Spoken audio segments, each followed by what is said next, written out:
Fraser loved that Daniel knew as much about Scottish football as he, and he liked to jibe him for being one of those southern Liverpool fans. "I was born in the shadows of Firhill Stadium, you know," Fraser told Daniel about his beloved Partick Thistle. "I supported Liverpool through thick and thin," Daniel would counter, "not just the 80s. "Ah, go on yoursel," Fraser would reply with a ruffian smirk. Fraser was solid, reliable, always dishing out pills at regular intervals, and the squeaking of his wheels brought respite and cheer from the turgid beeping of machines. "I'll be back to see you in a bit, Botticelli," Fraser said to Olivia with a wry smile. She closed her eyes. He had nicknames for all the patients: Portland Bill, Posh Spice, Agatha Christie, the Don. He called Olivia Botticelli because her Renaissance red hair reminded him of an Italian masterpiece. "Just going to see the diva over there," he said, as he clicked his pen and tucked it into his tunic pocket. Daniel picked the sports pages up from the floor, and Fraser shook his head. "Should never have been a goal," he muttered under his breath as he unlocked the brake and continued to the woman at the end of the ward with brown skin, high cheekbones, and a black and gold turban.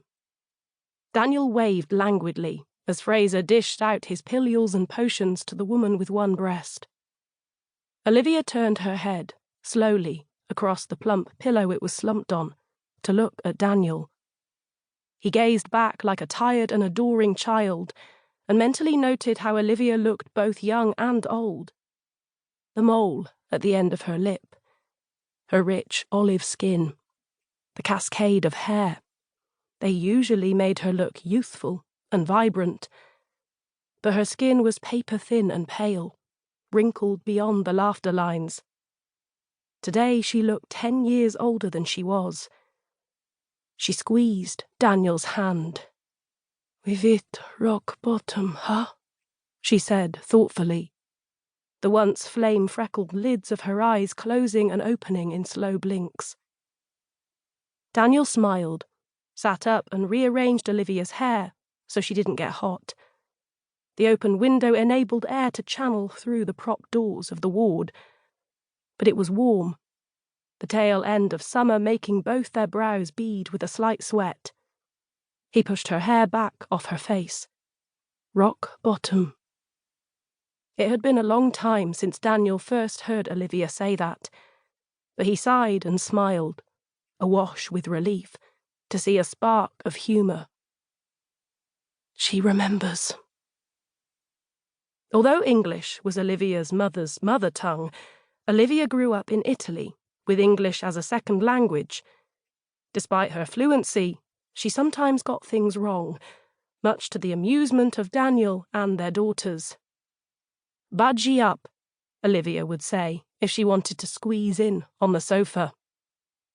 "It's a doggy-dog world," she would tell Flora, if she didn't get the part she wanted in the school play. "Don't popper your clocks," she would snap, when she wanted someone to calm down. Rock bottom. "This isn't rock bottom, my love," Daniel said, his face handsome and earnest. "Look around you. All this brilliant treatment. Not just Fraser and his wagon. The research Mimi is doing. The diet I've got everything ready for at home. I've been juicing like a bastard. Even Flora liked the spinach and apple one I made yesterday. This is just the start." Olivia looked at Daniel with the same comforting smile she gave their youngest daughter Sophia, and stroked the hair on his forearm with her bony hand.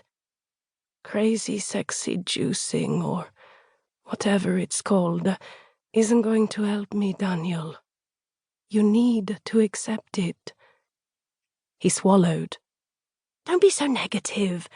Elizabeth at work, the health editor, she forwarded me something about a study in Nature, some experimental drug that can inhibit cells from spread." A slight woman with lighter red hair, in a soft basin-like style, walked back into the ward to Olivia's bed by the open doors.